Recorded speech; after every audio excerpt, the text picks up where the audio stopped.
is Spencer Okach. I'm the Chief Brand Officer for FUBA-betPawa. So mine is to put into perspective what this partnership is all about.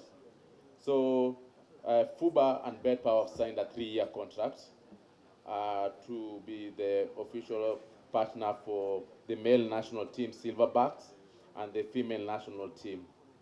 The sponsorship, as I said, is for 3 years, and it covers a lot of things, including training, travel, and accommodation to supplement the team budget.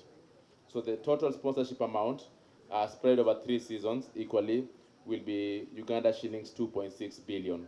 That's the deal you have signed today. Thanks, Marcus. I pray with this deal, Mr. Albert will not have to arrive a day, hours before a game, and or you use the story of the bus. I pray we never hear. It never happens again. If it does, we'll ask Trudy to deal with it. That's just the first part of what we will give. The second part is we believe that the player has to be taken care of.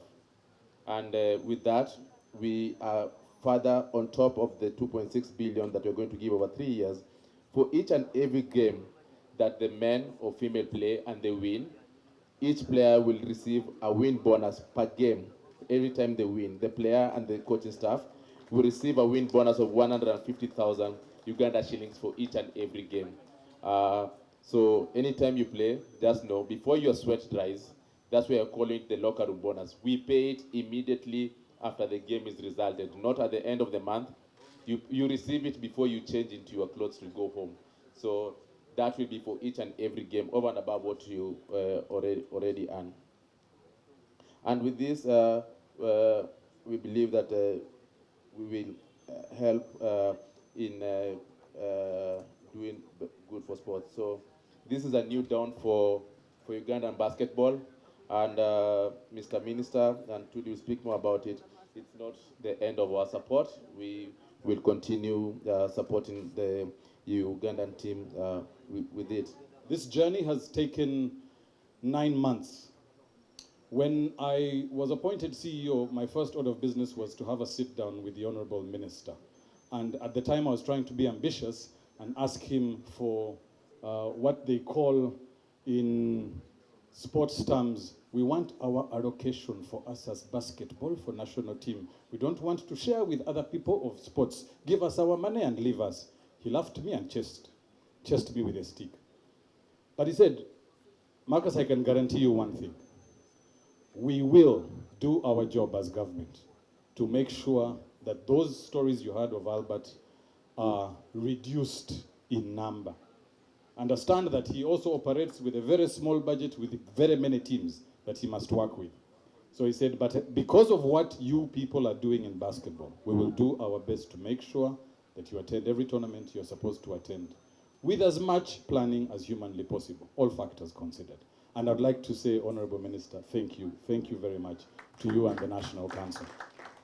Secondly, I would like to thank the National Team Committee. Lastly, I want to thank FUBA-betPawa immensely.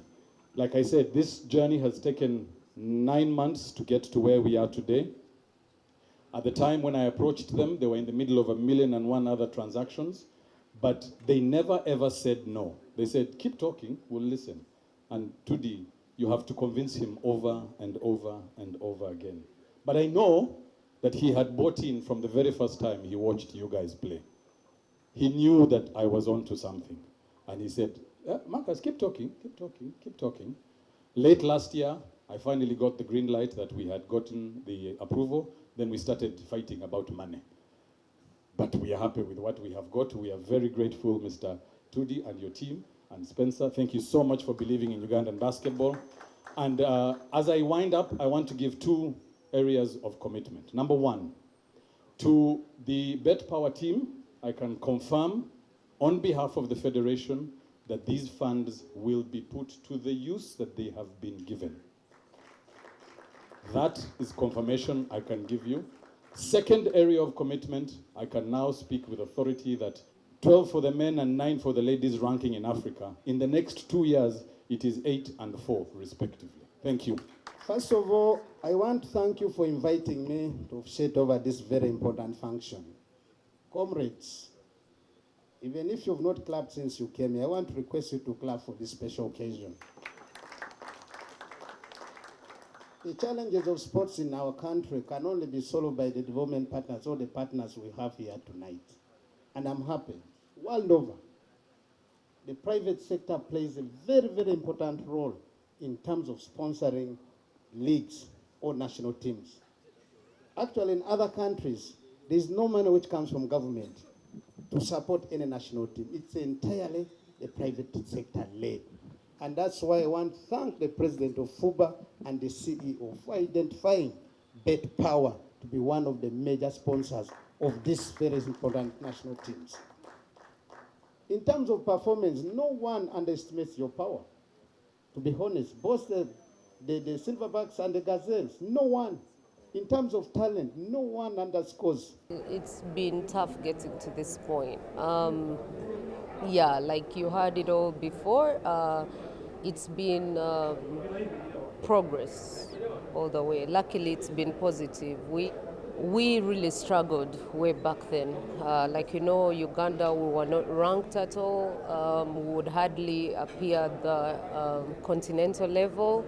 We would only probably stop at the qualifiers if we have the finances to go to it. But things gradually changed with, you know, the emerging of national team committee in 2013, and then everything started progressing from there. Obviously, the government's coming in to help a little bit more, and now it's looking brighter. It's like light at the end of the tunnel. It's really come at a good time. It's come at a time when Uganda, both the Gazelles and the Silverbacks, are really performing well on 3-on-3 engagements, on national team engagements, the 12-man engagements, and with everything that we have prepared for, all we were lacking was the financial boost. Now that it's there, then the preparations and everything can now come to life and be what we expect. Actually have enough time to camp, enough time to train, and be better prepared, because what always happens is you just train 2 days, 3 days, you go and you face your opponents, and it's just not enough. It's hoping for miracles, but without any preparation. So this time it's going to be pretty different. And as players, we always look forward to such days. Puts us in a very hopeful situation, knowing that you are playing for something, you know, other than for the love of your country, you know. Locker room bonus, this is new, you know, and if you ask any player, this is, again, that extra incentive to know that at the end of the game, if we win this game, we're getting this. That's big time. So I think these guys know how to excite players and motivate them, and that's one of the best things that you can do for players. This is also going to be something that's going to inspire, you know, the next generation, and it's exciting, and we can only think of how much improved the team is going to be moving forward. We pulled out last year of a pre-Olympic qualifier in Nigeria. In 2019, we pulled the Gazelles out of AfroBasket qualifiers. In 2021, we almost pulled out of AfroBasket at the last minute. When we finally made it to AfroBasket, we got into Kigali going into a quarantine.